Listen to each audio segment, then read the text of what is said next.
반갑습니다. 네, 옆에 있는 분들하고 인사하시죠. 한 주간 평안하셨습니까?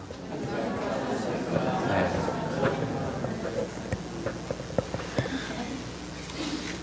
여러분, 불행한 사람은 제가 재미난 서울대 심리학과 교수님의 강의를 지난 주간에 들었는데, 불행한 사람은 불행한 사람 옆에 있다 하더라고요.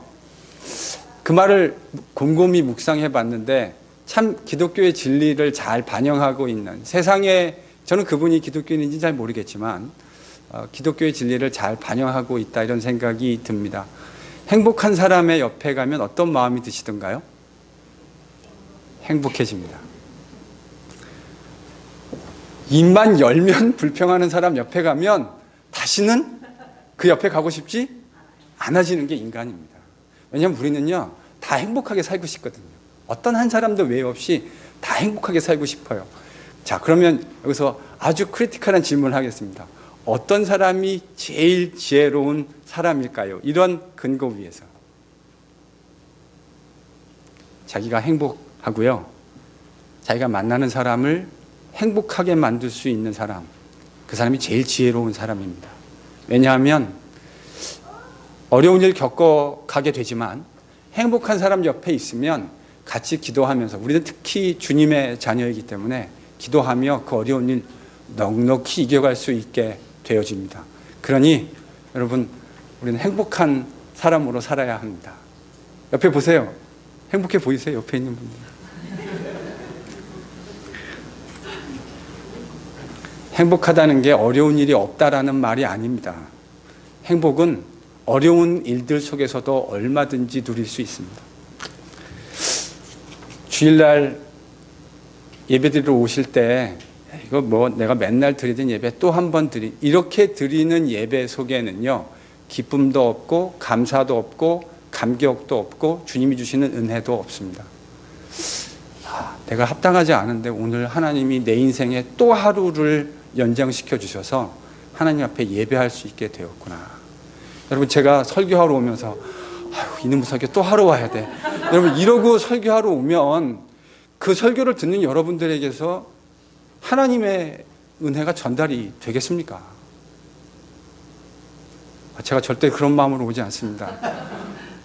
하나님 주신 은혜, 어떻게 오늘도 또 사랑하는 성도들과 함께 나눌 수 있을까라는 생각을 하면 집에서 심스베리 언덕 넘어오는데 휘파람이 납니다.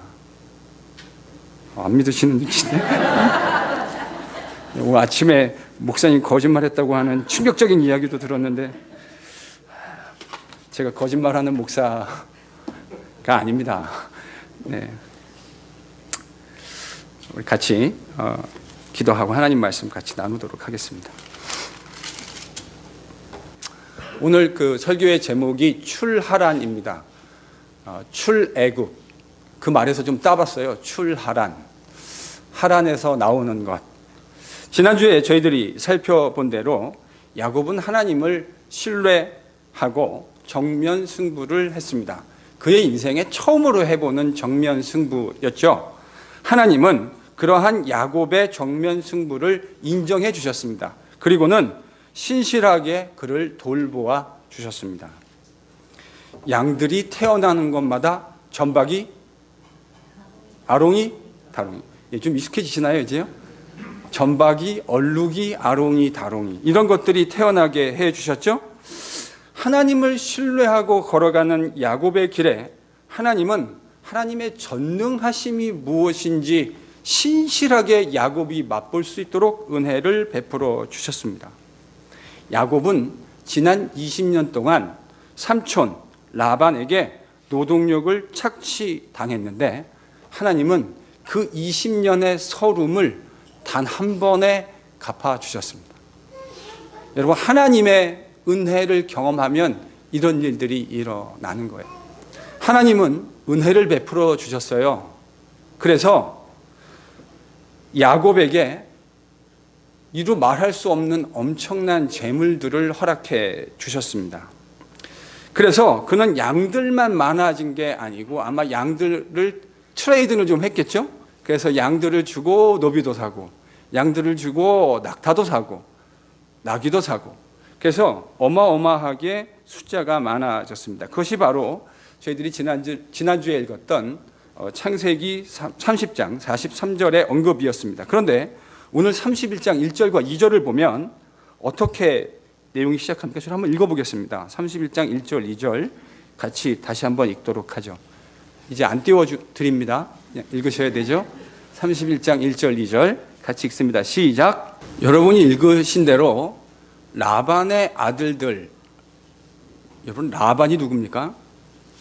탐욕으로 똘똘 뭉친 욕심꾸러기. 이게 제가 볼 때 라반에 딱 정확하게 어울리는 표현입니다. 욕심꾸러기 라반이 이걸 보고 마음이 편할 리가 없지 않겠습니까? 그래서 라반과 그의 아들들은 더 이상 이제 야곱에게 호의적인 모습을 보이지 않습니다. 오늘 우리가요 같이 읽었던 본문을 좀 잘 이해하시려면 여러분 30장 마지막과 31장 시작하는 요 사이, 이 사이에 있는 야곱의 심리 상태를 좀 잘 이해하실 필요가 있습니다. 여러분 야곱은 30장 이야기로 저희들이 좀 돌아가 보면요, 야곱은 하란을 떠날 마음으로 라반에게 가서 자기의 마음을 이야기했습니다. 그리고 그 과정에서 하나님은 지난 기간 동안 임금 받지 못하고 착취당했던 야곱을 돌보아 주셨죠. 그래서 야곱이 참 많은 재물을 가지게 되었습니다. 그런데 야곱이 하란을 바로 떠나지 않습니다.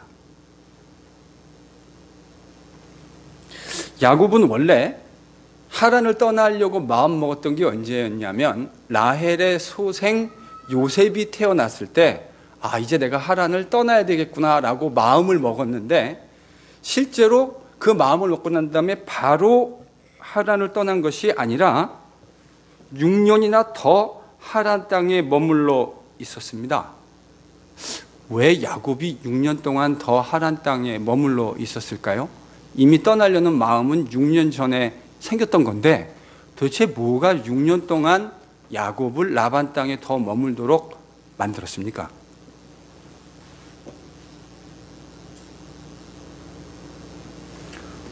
목사님, 그거를 우리한테 물어보면 어떡합니까? 이런 표정으로 저를 지금 쳐다보시는데, 여러분 성경을 읽으시면 상상을 좀 해보십시오. 그 행간을 읽는다고 우리가 표현을 하는데, 행간을 읽으면 야곱이 왜 바로 떠나지 않고 6년이라는 기간 동안을 더 하란에 체류하게 되었을까요? 비즈니스가 너무 잘 되는 겁니다.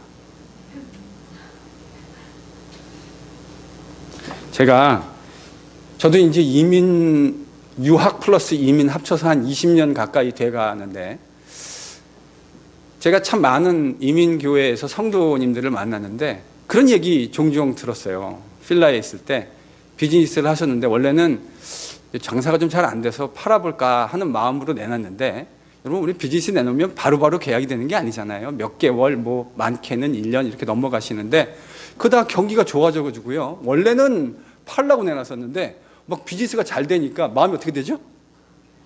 안 팔아 이제. 전에는 내놨던 가격에 누가 바이어가 오퍼만 하면 팔려고 했는데 이제는 거기다가 돈을 더 얹어준다고 해도 나 안 팔래 이제. 여러분 이게 지금 야곱의 상황이 아닐까 생각합니다. 하나님이 가르쳐 주신 방법대로 하니까 이 비즈니스가 잘 된 거죠. 여러분 이걸 보고 땅 짓고 헤엄치기 이렇게 표현할 수 있습니다. 야곱은 뭐만 하면 되죠? 자기가 원하는 양떼, 건강한 양떼가 있을 때 그 앞에다가 나뭇가지만 세워놓으면 그 양에게서 태어나는 새끼가 얼룩덜룩 아롱이 다롱이들이 태어나서 그 모든 것들이 야곱의 소유가 되었습니다. 여러분 이러니 땅 짓고 헤엄치기죠. 그래서 그 양들 팔아가지고 종도 사고, 그 당시 팔레스틴에서 여러분 나귀라고 하는 건 부의 상징이고 척도였습니다.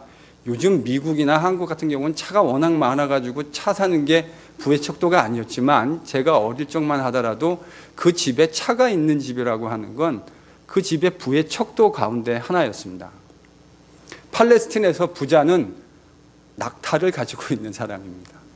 이 낙타는 아무나 가질 수도 없을 뿐더러 매우 귀한 것이었기 때문에 낙타를 소유했다고 하는 건 이 사람이 웬만한 부를 소유했다고 하는 중요한 바로미터가 됐던 거죠. 근데 지금 야곱이 뭘도 가지고 있어요? 수많은 양떼, 수많은 종들, 노비들, 그리고 거기에 낙타, 나귀. 제가 필라에서 공부하면서 목회할 때 성도님들을 통해서 들은 수십 년 전 미국 비즈니스 경기가 정말 좋았을 때 어떻게 비즈니스 하셨는지 그 전설 같은 이야기를 몇 개 들은 게 있습니다. 장사가 너무 잘 돼가지고 장사하고 오셔가지고, 여러분 장사하고 오면 우리는 보통 이제 집에 와서 밥 먹고 씻으시고 또 오늘 하루에 매출이 얼마나 올랐는지 다 꼼꼼히 검토하시고 이렇게 보통 하시잖아요. 근데 장사가 너무 잘 돼가지고요, 아침에 새벽같이 나가서 일하시고 밤에 늦게 다 바깥에서 밥 먹고 들어오셔가지고는 너무 피곤해서 샤워만 하고 바로 주무셨어야 됐대요. 그리고 벌은 돈은 다 어디다 집어넣냐면 냉장고에다.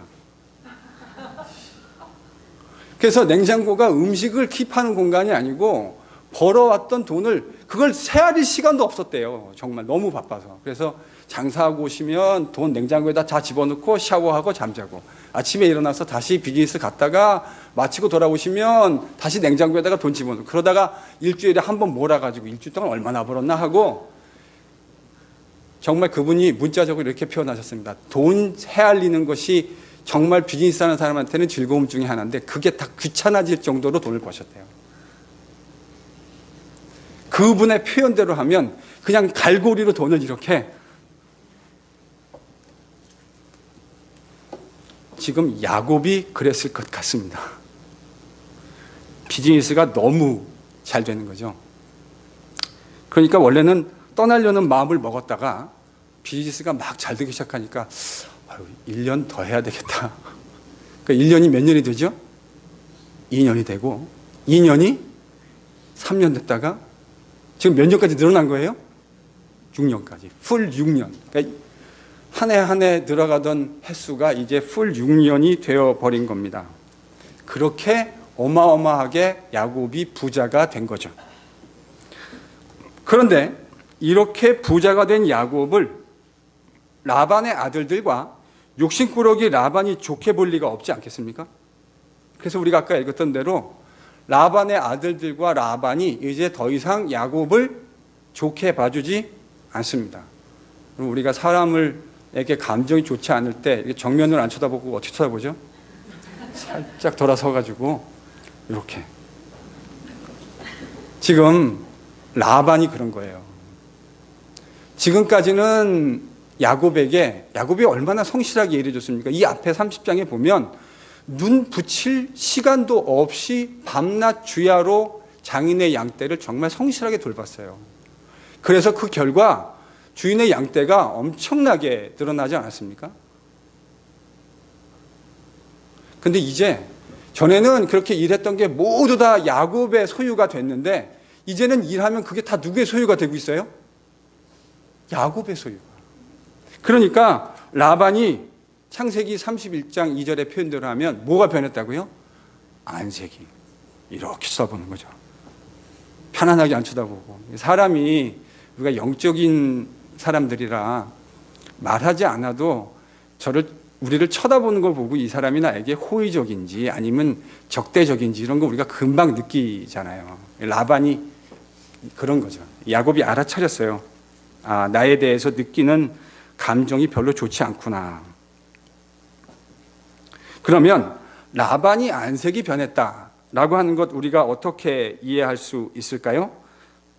그동안 라반이 보여줬던 행태를 보면 라반이 얼마나 욕심꾸러기입니까? 욕심꾸러기 라반이 이러한 행동을 한다고 하는 것 저희들이 전혀 이상하지 않습니다. 그들은 자신들의 탐심과 시기심 때문에 야곱을 더 이상 편안하게 쳐다보지 못하는 상황이 되어져 버린 거죠. 그런데요, 저는 여기에 하나님의 섭리가 들어있다는 생각을 하게 됩니다. 여러분, 만일 지금까지 야곱이 보여줬던, 야곱도 욕심이라면 둘째가라면 서러운 사람 아닙니까? 자기 형의 장자권까지도 뺏어내고 아버지의 시력 어두운 거 이용해서 축복 다 빼내려는 그런 사람이었다고 한다면 야곱도 성품상 욕심이 보통이 아니잖아요. 만약에 라반의 아들들의 태도가 변화됨이 없었다고 한다면 야곱이 계속 여기에 머물러 있었을까요? 아닙니다. 야곱은 이 라반의 아들들의 태도의 변화를 보면서 저는 이런 생각을 아마도 하게 됐을 것이라 생각합니다. 아, 이제는 내가 떠나야 될 때가 됐나 보다. 그렇게 생각을 하고 있었을 야곱에게 하나님께서 3절에 나타나십니다. 그럼 3절을 같이 읽죠. 하나님 나타나셔서 야곱에게 뭐라고 하시는, 같이 읽습니다. 시작. 지금 이런 상황 변화를 통해서 비즈니스 잘 되고 나름대로 있는 것이 되게 즐거운 상황이 되어져 버렸는데 태도 변화를 통해서 야곱 마음속에 이제 내가 떠나가야 될 때가 되는 모양이다, 이런 생각을 하고 있을 찰나 누가 나타나십니까? 하나님이요. 야곱의 인생에 지난 20년 동안 이 창세기 기록을 보면 3번 나타나셨어요. 한 번은 베델에서 그가 가나안을 떠나 이제 밧단 아람 하란을 향해서 걸어갈 때 하나님이 베델에서 만나 주셨습니다. 그리고 이 아롱이 다롱이 사건이 있을 때 직접 만나 주신 것이 아니라 꿈에서 야곱을 한번 만나 주셨죠. 그리고 지금 하나님이 또 나타나셨습니다. 그러니까 여러분, 하나님이 나타나셨다고 하는 건 뭔가 중요한 일이 있기 때문에 나타나신 거죠. 뭘 컨펌해 주시려고 하는 거죠? 이제 네가 떠나야 될 때가 된 것이 맞다, 이 이야기를 컨펌해 주시기 위해서 하나님이 나타나신 겁니다. 그래서 이렇게 말씀하셨죠. 내 조상의 땅, 그 땅으로 돌아가라. 내가 너와 함께 있을 것이다. 여러분, 이 약속은 전혀 새로운 약속이 아닙니다. 하나님이 이미 베델에 머물렀을 때, 하란을 향해서 가고 있을 때 하나님이 나타나셔서 해주셨던 똑같은 약속의 재확인입니다. 근데 바로 그때가 이제 되었다라는 사실을 야곱에게 말씀해 주시고 있는 거죠. 그런데요, 가나안으로 돌아가겠다는 야곱의 결정은 결단코 쉬운 결정이 아닙니다. 왜요? 일단 비즈니스가 너무 잘 돼요. 이걸 놓고 간다는 게 야곱에게 있어서 쉬운 일이 틀림없이 아니었을 겁니다. 두 번째, 보다 근본적인 이유가 있습니다. 여러분, 지금 강 건너편에 누가 기다리고 있습니까?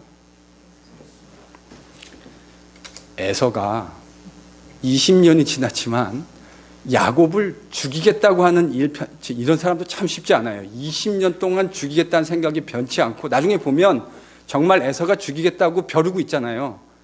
여러분, 이게 만약에 에서가 마음이 변했다는 건 말이 안 돼요. 왜 그러냐면, 그렇지 않았으면 동생을 만나러 400명을 왜 데리고 나왔겠습니까? 무슨 광야에 캠핑 나온 겁니까? 400명하고 400명을 데리고 나왔다는 건 이건 군사 병력으로 데려 나온 거예요. 야곱 만나면 때려서 죽이겠다, 이 마음이었던 거죠. 지금 에서가 사리를 품고 기다리고 있는 땅입니다. 강을 건너가면 그런 거죠. 그러니 하나님이 뭐라고 약속해 주셨어요? 내가 너와 함께 있어 주겠다. 야곱이 걱정하고 있는 건 하나님이 너무 잘 아셨던 거죠. 그 두려움, 그 공포감 하나님이 아시고 야곱에게 내가 너와 함께 해주겠다, 이렇게 약속해 주셨습니다. 자, 생각해 볼까요? 환경의 변화가 일어났죠. 그래서 야곱의 마음속에 떠나가야 될 때가 됐구나라고 생각을 했고, 하나님은 그 야곱의 생각을 나타나셔서 친히 몸소 확인해 주셨습니다. 이제 네가 가야 될 때가 됐다. 자, 이제 야곱은 그 4절 이후에 자신이 가지고 있는 속내를 아내들에게 밝힙니다. 너무나 당연한 과정이고 절차인 것 같아요. 왜 그렇죠? 라헬과 레아는 처음부터 시집을 간 게 아니라 대릴 사위로 야곱이 왔던 거였잖아요. 그러니까 지금 상황이 바뀌어서 떠나야 되니까 당연히 자신의 아내들에게 그 사실을 알리고 동의를 구해야 할 처지였던 거죠. 그래서 이제 자신의 아내들을 들로 불러냅니다. 그리고는 자신의 마음을 분명하게 표현하기 시작하죠. 그간 라반이 20년 동안 10번이나 임금을 변경하고 착취한 일을 이야기해 줍니다. 그리고 그 속에서도 하나님이 함께 하셔서 어떻게 하나님이 자신의 소유를 지켜주셨는지 이런 것도 다 이야기해 주죠. 그리고는 하나님이 꿈속에 나타나셔서 아롱이 다롱이 사건을 어떻게 할 수 있도록 이야기해 주셨는지 이런 것들도 다 이야기해 줍니다. 그리고 하나님께서 행하셨던 그런 기이한 일, 그리고 마침내 고향으로 돌아가라는 하나님의 분명한 명령도 13절에서 아내들에게 알려줍니다. 자, 이 이야기를 들은 라헬과 레아의 반응이 14절에서 16절에 기록되어져 있거든요. 여러분 한번 읽어보실까요? 뭐라고 되어 있는지. 14절 16절입니다. 같이 한 목소리로 읽으시면서 어떤 단어가 가장 많이 쓰이고 있는지를 생각하시면서 같이 읽도록 하겠습니다. 시작. 여러분 14절에서 16절 3절 되는 이 짧은 구절 속에 어떤 단어가 계속 반복적으로 등장하는 것을 보시게 됩니까? 우리. 그럼 이 우리는 지금 누구죠? 라헬과 레아. 좀 이상하지 않으세요? 라헬과 레아가 바로 이전 장에서 뭐 했죠? 자매들 사이에 14년 동안 전쟁했잖아요. 이 자매들이요 14년 동안 전쟁한 자매들이라고요. 남편 하나 야곱 가운데 두고 자신들끼리 전쟁한 자매들이었어요. 근데 지금 오늘 본문에 등장하는 라헬과 레아 어떻게 되어 있습니까? 우리 자기들이 언제부터 우리였다고.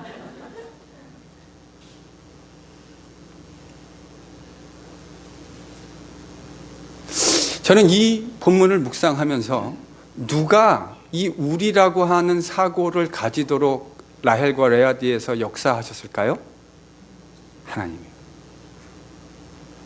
뭘 확인해 주시려고요? 이 하란 땅을 떠나는 것이 틀림없는 하나님의 뜻이란 사실을 확증해 주기 위해서 하나님이 라헬과 레아, 지금까지 14년 동안 싸웠던 자매가 어느 날 우리 그리고 야곱에게 16절에서 뭐라 그러냐면 이제 하나님이 당신에게 이르신 바로 그 일을 준행하라.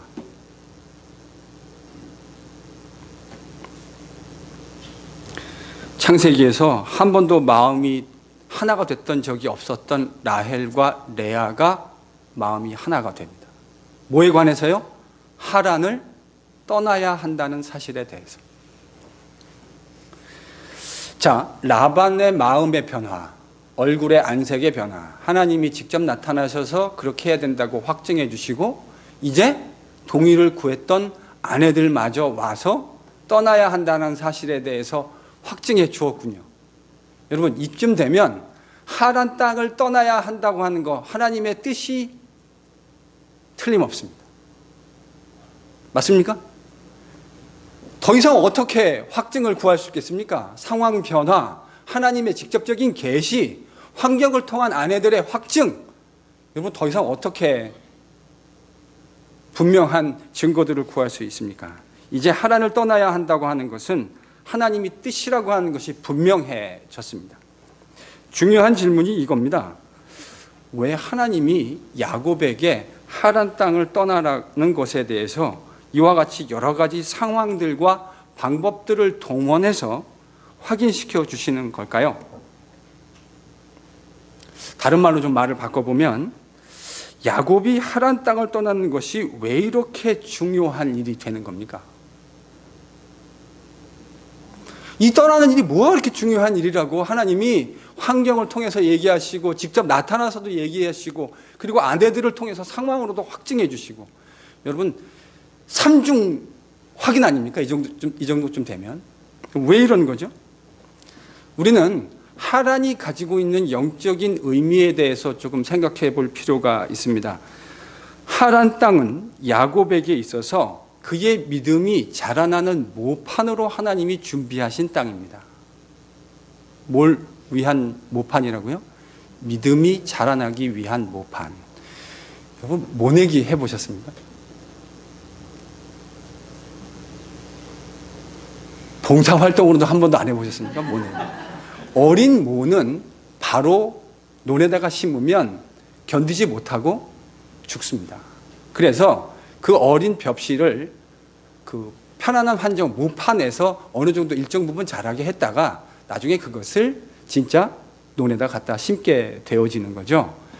하나님께서 저는 하란이라고 하는 땅을 야곱에게 그러한 의미로 믿음이 자라나기 위한 모판으로 준비하셨다는 생각을 하게 됩니다. 여러분, 왜 이런 생각을 하게 되냐면 팔레스틴 땅은 야곱의 믿음이 성장하기에 그리 좋은 땅이 아닙니다. 왜 그럴까요? 그곳에서 팔레스틴에서 야곱은 아주 유력한 집의 부잣집 막내 아들이었습니다. 한국에서 제가 청년들하고 얘기를 하다 보니까 그런 얘기를 하더라고요. 남자 중에 절대로 결혼하지 말아야 될 아들이 부잣집 막내 아들. 왜요? 이거 왜 이렇게 어려운 질문입니까? 부잣집 막내 아들 왜 결혼하면 안 되죠? 철딱서니가 없습니다. 여러분 한번 생각해 보세요. 요즘으로 치면요, 야곱은 팔레스틴 명문가 재벌집의 3대 손입니다. 할아버지가 팔레스틴에 가나안에 오셨는데 이분이 그 가나안 땅에 있는 원래 주민 왕도 함부로 대할 수 없는 유력한 사람이 되었습니다. 이삭도 역시 마찬가지였죠. 야곱은요, 그러한 유력한 집안의 막내 아들이라고요. 야곱이 엄마 리브가에게 엄마 나 뭐가 갖고 싶어요. 그러면 야곱의 위시 리스트는 다음날 뭐가 되어 있습니까? 현실이 되어 있습니다. 이게 야곱의 모습이라고요. 그러니 여러분, 이런 환경과 상황 속에서 야곱의 믿음이 자라겠습니까? 안 자라겠습니까? 자랄 리가 없죠. 여러분, 이런 환경에서도 간혹 정말 하나님의 기적적인 역사로 믿음이 자라는 사람이 있을지도 모르겠습니다. 그런데 우리의 성정을 생각해 보면 여러분, 이런 상황에서 믿음이 자란다는 건 거의 기적적인 일입니다. 그러니 하나님이 야곱의 믿음의 성장을 위해서 지금 가나안 땅에 있는 야곱을 어디로 심으신 거예요? 하란 땅에다. 하란 땅은 어떤 땅입니까? 고향 땅 팔레스틴에 비하면 저는 이런 표현이 맞을 것 같아요. 살벌한 땅입니다. 하란 땅은 살벌한 땅이에요. 여기는 눈 감으면 코베가는 땅입니다. 보다 정확하게 얘기하면 눈을 뜨고도 코베임을 당하는 땅입니다. 이 눈 뜨고 코베이는 땅 하란에서 야곱은 외삼촌이자 장인인 라반의 종으로 살벌하게 살아야 했습니다. 야곱은 이렇게 하란 땅, 즉 아무도 그를 돌보아주지 않는 땅에서 오직 뭐만 기대하며 살 수 있었을까요? 하나님의 도우심, 베델에서 만났던 그 하나님의 약속, 이거 하나를 제외하면 뭐 하나 그에게 우호적인 것이 없는 땅입니다. 임금 체결해놓고 계약 체결한 거 아무 의미가 없어지는 땅이죠. 계약서 쓴 거 아무 의미 없어요. 주인이 돈을 안 주겠다는데.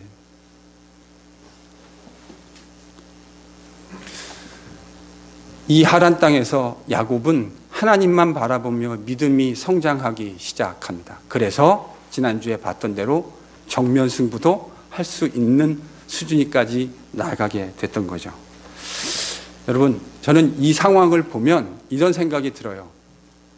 여러분, 저는 예전에 기도는 하는 것이다라고 생각을 했는데 제가 목회를 하면서 생각이 좀 바뀌었습니다. 기도는 하는 게 아니고 되는 겁니다. 기도는요, 목회를 해보니까 이 기도가 된다라는 말의 의미가 뭔지 알겠더라고요. 그냥 무릎이 꿇어집니다. 그래서 하나님이 완악한 인간들을, 목사들을 많이 만드신 것 같아요. 무릎이 꿇어지게 하려고. 저 가만 냅뒀다가는 절대 무릎 안 꿇어지니까 야곱 같은 사람이 라바 같은 사람들을 만나면 무릎이 꿇어지지 않겠습니까? 그러니까 무릎이 꿇어지는 거죠. 기도가 되는 거죠. 기도를 하는 게 아니라 기도가 되어지죠. 자연스럽게 무릎이 꿇어지고 하나님께 아뢰지 않을 수 없는 상황들이 만들어지는 거죠. 그런데 아이러니컬하게도 그런 과정에서 그는 하나님에 대한 믿음과 신뢰라고 하는 것을 배우게 됩니다. 신실한 하나님, 매 어려울 때마다 도와주시고 인도해 주시는 그 하나님을 경험하게 된 거죠. 그래서 그는 하나님과 함께 해주심으로 하란 땅에서 사업으로 성공하며 살았습니다. 그런데 그럼에도 불구하고 야곱에게 있어서 하란 땅은 종으로 살아가는 땅입니다. 증거가 어디 있습니까? 여러분, 종이 아닌 사람은 떠나고 싶을 때 떠날 수 있지 않습니까? 근데 종은요? 떠나고 싶을 때 누구의 허락을 받아야 되죠? 주인. 그래서 지난번 주에 저희가 읽었던 대로 야곱은 라반에게 허락을 받아야 했던 거예요. 그가 아무리 부유하고 아무리 성공했다 하더라도 그는 하란 땅에서 여전히 외삼촌이자 장인인 라반의 종일 수밖에 없었던 거죠. 그래서 이 하란 땅은 하나님이 야곱에게 훈련을 위해서 허락하시긴 땅이긴 했지만 하나님이 약속해 주셨던 약속의 땅은 아니었습니다. 아브라함에게, 이삭에게, 야곱에게 하나님이 약속해 주셨던 땅은 가나안 땅입니다. 그래서 마치 할아버지 아브라함이 하란을 떠나 하나님의 백성으로 살기 위해 가나안으로 떠나갔듯이 그의 어머니 리브가가 역시 하란을 떠나 하나님 백성으로 살기 위해 가나안으로 떠나갔듯이 야곱도 하나님 백성으로 살기 위해 라반의 종이 아니라 하나님의 종, 하나님의 백성으로 살기 위해 지금 어디로 떠나가야 하는 것입니까? 가나안으로 떠나가야 하는 것입니다. 그래서 하나님이 이렇게 공들이셔서 3번에 걸쳐서 가나안으로 떠나가는 것이 분명한 하나님의 뜻인 것을 그에게 보여주신 것입니다. 왜 떠나야 했다고요? 종이 아니라 하나님 백성으로 살기 위해서입니다. 사랑하는 성도 여러분, 저는 이 본문을 묵상하면서 야곱이 하나님의 백성답게 살기 위해 종으로 살았던 그 하란 땅을 떠나야 했던 것처럼 우리가 떠나가야 할 영적인 하란 땅이 어디일까를 생각해 보았습니다. 야곱에게 있어서 하란은 하나님의 종이 아니라 라반의 종으로 살아야 했던 곳이었습니다. 오늘 우리에게 있어서 하란이라고 하는 것은 우리를 하나님 종이 아니라 세상의 종으로 살아가게 만드는 그곳일 것 같습니다.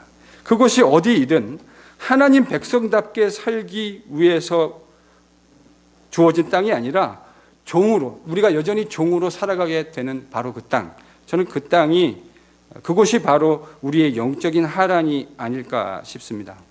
야곱이 하나님 백성답게 살기 위해서 종으로 살았던 하란을 떠나야 했던 것처럼 우리는 하나님 백성답게 살기 위해서 그 종의 자리에서 떠나야만 합니다.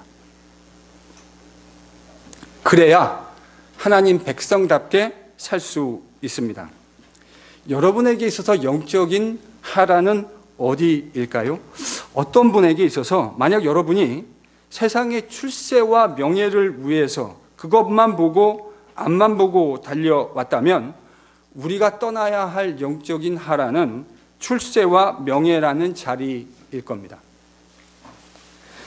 그 출세와 명예라고 하는 것에 붙들려 있는 한 우리는 절대로 하나님 백성다운 삶을 살 수가 없습니다. 그 자리를 떠나야만 우리가 하나님 백성다운 삶의 모습으로 살아갈 수 있게 되는 거예요. 또 어떤 분에게는 돈과 쾌적한 삶, 이것이 그들이 떠나야 할 하란일 수 있을 겁니다. 여러분, 돈을 가지려고 하는 목적은 쾌적한 삶을 살기 위함 아니겠습니까? 그래서 그 쾌적한 삶을 살고자 하기 위해 악착같이 돈을 모으며 살아가는 거 아닙니까? 그러다 보니까 삶을 위해서 돈이 필요로 했는데 나중에는 내가 삶을 위해서 돈을 필요로 하는 건지 아니면 돈을 위해서 살아가고 있는 건지가 불분명한 삶을 살아가게 되는 경우가 종종 있습니다. 저는 늘상 여러분에게 이야기하지만 하나님은 우리의 탐욕을 채워주시는 분이 아닙니다. 하나님은 우리의 일용할 양식을 채워주시는 분입니다. 그래서요, 돈과 쾌적한 삶을 바라보고 사는 삶, 사실은 미국의 그 중류층의 삶, 미국의 중류층의 삶만큼 쾌적한 삶이 세상에 어디에 있겠습니까? 제가 많은 곳을 들여다보지는 않았지만 미국만큼 살기 좋은 땅이 사실 잘 없죠. 그러다 보니까요, 그거 자체가 삶의 목적이 된 사람들이 종종 있는 것 같습니다. 실제로 기독교인들 가운데도 그것이 삶의 목적으로 변화되어진 성도들을 종종 보게 됩니다. 여러분, 돈, 쾌적한 삶, 그 자체로 나쁜 것은 아닙니다. 그러나 그것은 하나님 백성을 얼마든지 하나님 백성다운 삶의 모습으로 살아가지 못하도록 만들어낼 수 있는 위험성이 있다는 사실들을 우리가 인식했으면 좋겠습니다. 여러분, 돈은 많이 있으면 나쁜 건 아닌 것 같아요. 저는 돈이 많이 없어서 잘 모르겠는데 돈이 많이 없어도요, 큰 문제는 안 되는 것 같아요. 조금 불편합니다. 조금 불편하면 불편하게 살면 되죠. 여러분, 돈이 없다고 행복해지지 않는 건 아닌 것 같아요. 돈이 없어도 얼마든지 행복하게 살 수 있습니다. 여러분, 돈이 많으면 행복해지시던가요? 물론 며칠은 행복하시겠죠? 여러분, 그 돈으로 전 다이아몬드가 왜 그렇게 비싼지 도무지 이해를 못하겠습니다. 그 돌덩어리가 왜 그렇게 비싸야 하는지, 제가 코스코 갔다가 기절할 뻔했어요. 그게 왜 3만 불씩 해야 되는지.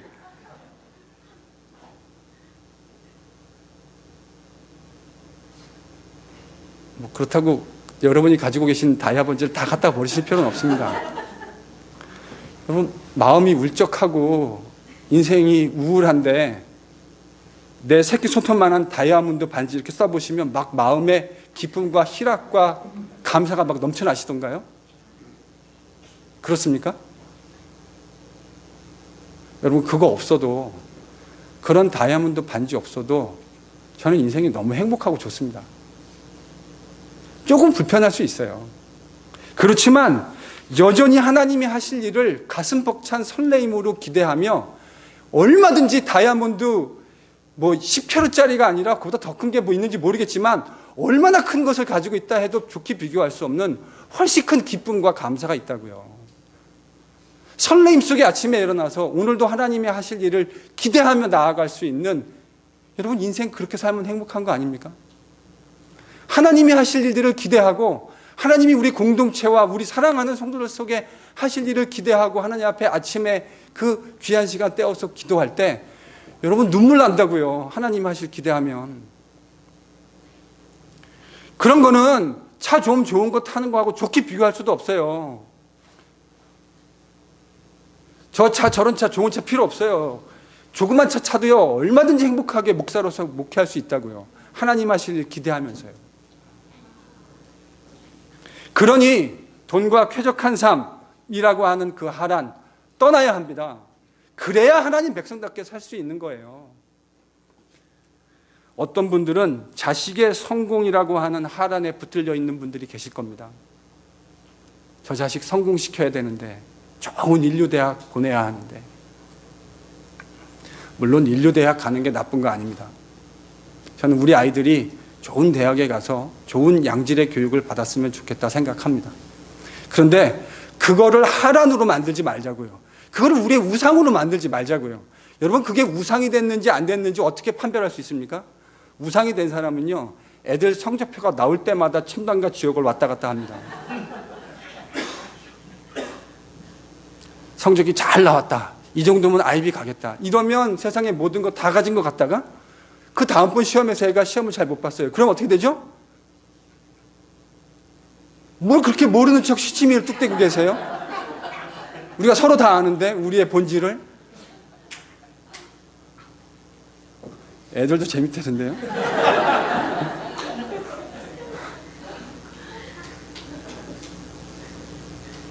여러분, 그런 인생에는 하나님 백성다운 설레임, 감격, 감사, 눈을 씻고 찾아볼 수 없습니다. 그러니 떠나야죠.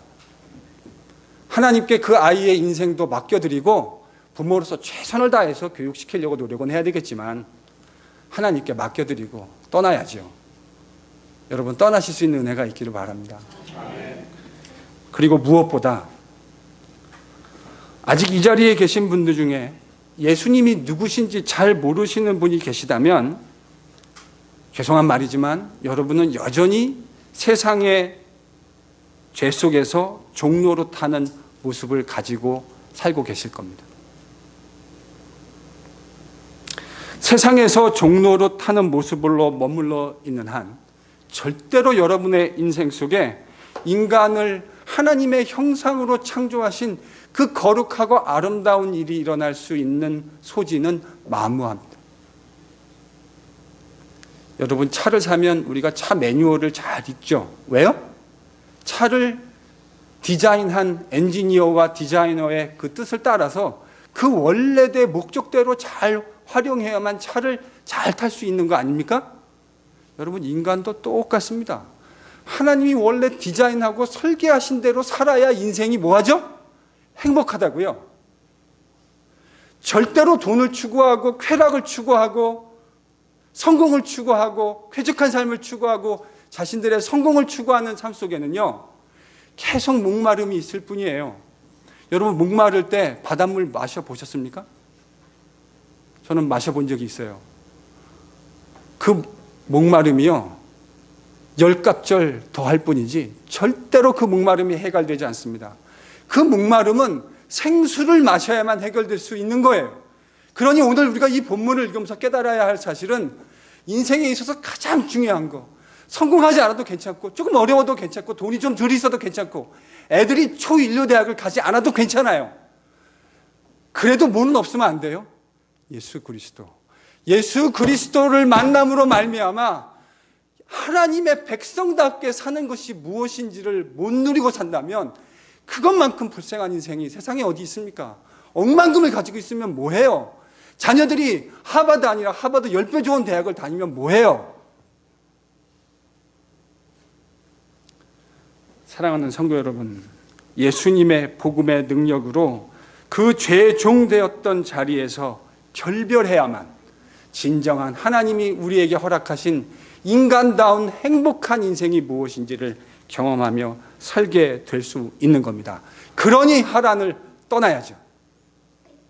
사랑하는 우리 NGPC 성도 여러분, 우리가 종되었던 하란이 어디였던지, 그것이 무엇이었던지 그 자리를 과감하게 떨치고 일어날 수 있는 하나님 백성다운 삶의 모습을 회복할 수 있는 우리가 다 될 수 있기를 예수님의 이름으로 간절히 축원합니다. 그렇게 살아갈 때요, 두려우실 수 있을 거예요. 겁나실 수 있을 겁니다. 근데요, 걱정하지 마세요. 그 길을 걸어가려고 하는 야곱을 하나님이 어떻게 신실하게 지켜주셨는지 우리는 다음 주에 보게 될 겁니다. 하나님이요, 그 길을 신실하게 지켜가신다고요. 임마누엘 해주시면서 같이 걸어가 주신다고요. 그러니 우리가 떠나야 할 그 영적인 하란 과감하게 다 떨쳐버리고 우리와 함께 인생 여정 걸어가 주실 주님을 기대하며 함께 나아갈 수 있는, 출하란할 수 있는 우리 NGPC 공동체 다 될 수 있기를 예수님의 거룩하신 이름으로 축원합니다. 기도하겠습니다.